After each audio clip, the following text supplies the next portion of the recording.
Bienvenidos a estas ya séptimas jornadas de estrategias para el empleo. Él es José Luis Rodríguez López, doctor en psicología dentro de la rama de psicología social. La estrategia de la Fundación, diríamos, en este área, porque la Fundación tiene también otras actividades, pero diríamos en el campo de la acción social, sería un poco poner las herramientas de recursos humanos al servicio de las entidades sociales y de los beneficiarios que están en estas entidades. De manera que estas herramientas, sea formación, sea desarrollo, sea distintas formas de acompañamiento, de coaching, de mentoring, etcétera, de alguna manera lo que hacemos es ponerlas al servicio de esta acción social para favorecer a que estos colectivos de alguna manera puedan insertarse laboralmente. Básicamente en estos 6 años estamos trabajando en dos áreas, en dos tipos de programas. Uno, el que llamamos programa de mentoring, y ahora explicaré por qué, de alguna manera para inserción de jóvenes en riesgo de exclusión social.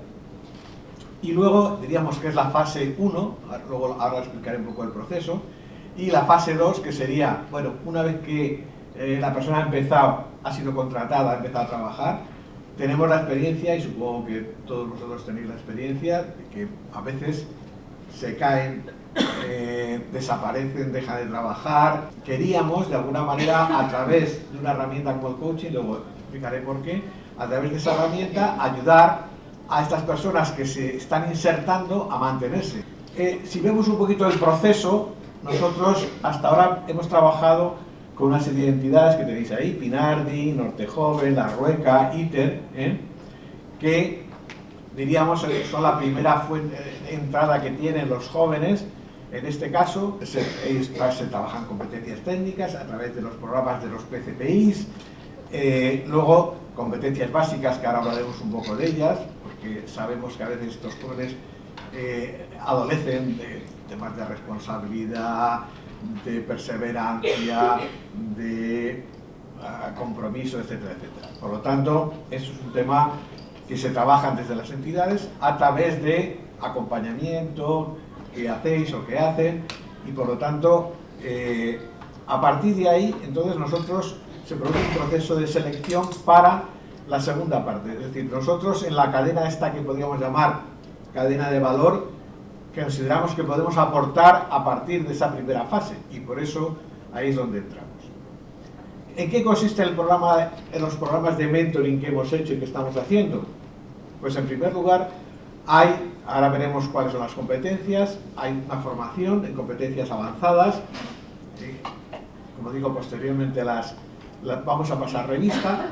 Normalmente las solemos hacer a través de trabajo grupal, de dinámicas de grupo, etcétera, y también puede haber alguna formación de competencias individual, más bien ya en el propio proceso de mentoring. Bien, y además hay formación en búsqueda técnicas de búsqueda de empleo. Los mentores son profesionales que acercan su experiencia del mundo de la empresa. Y el coaching, decía antes, que es un coaching para el mantenimiento del empleo.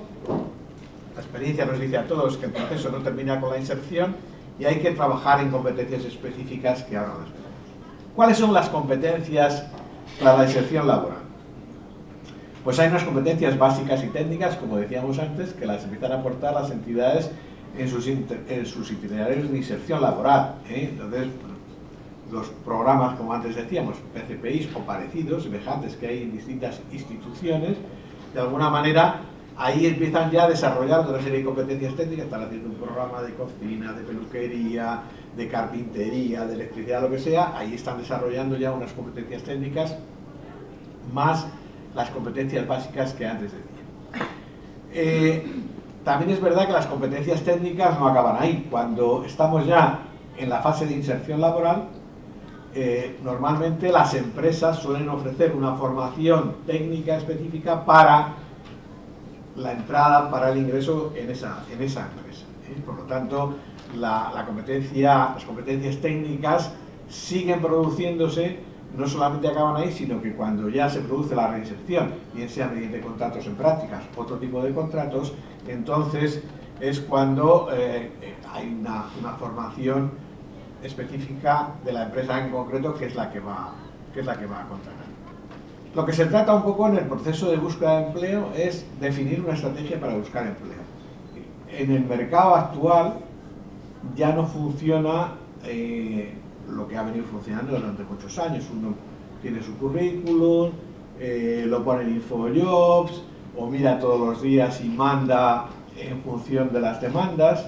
Yo creo que el mercado actual requiere una estrategia para la búsqueda de empleo que tiene que ver con planificar las acciones, con la personalización del currículum, en fin, con toda una serie de cuestiones, con la carta de presentación. Es decir, es mucho más proactivo por parte de la persona que reactivo. Dentro de las competencias que llamaríamos genéricas para iniciarse en el trabajo, hay algunas que hoy día las empresas están poniendo foco.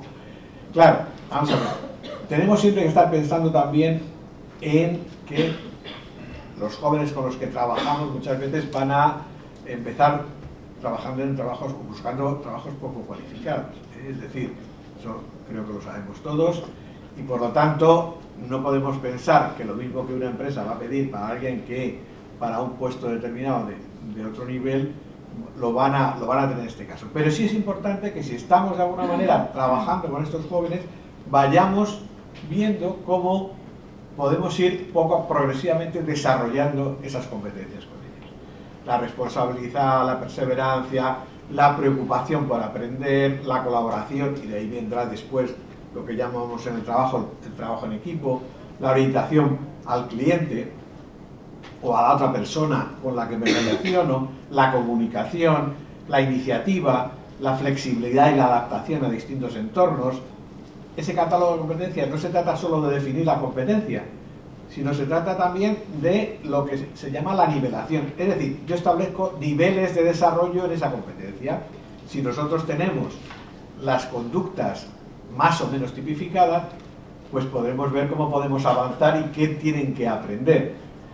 Ahora, lo que está claro es que también, dependiendo del puesto de trabajo, a lo mejor las competencias no tienen la misma traducción. Nosotros estamos trabajando en lo que llamamos un pasaporte de competencias avanzadas para el empleo. Es decir, le hemos pedido a nuestros voluntarios que están trabajando en el área de consultoría de recursos humanos el hacer una especie de catálogo competencial, de manera que nosotros, los jóvenes o las personas a las cuales nosotros atendamos, si pasan por estos procesos donde desarrollen esas competencias, de alguna manera podamos ofrecer la garantía a las empresas de que esas personas han trabajado ese tipo de competencias. El problema que tenemos ahora mismo en la inserción es que el mercado para este tipo de puestos, sobre todo, son contratos temporales, parciales, a tiempo parcial y de muy corta duración. Pero bueno,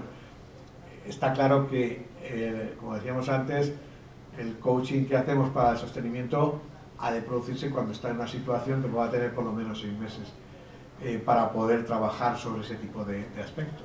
Yo creo que mejoraría mucho las posibilidades de empleabilidad si todas estas personas con las que estamos trabajando son capaces de demostrar o de plantear el valor que pueden ofrecer, porque muchísima gente no lo está haciendo. Lo que se está valorando mucho, lo que valoran mucho las empresas, como decía antes, es el potencial. Esta persona, porque hay 50 como esa persona en el mercado para ese puesto, esta persona que tengo delante me va a valer para otras cosas después o no.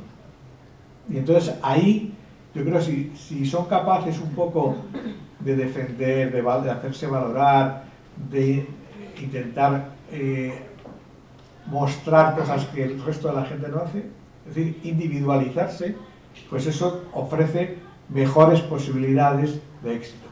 El tema de las ayudas.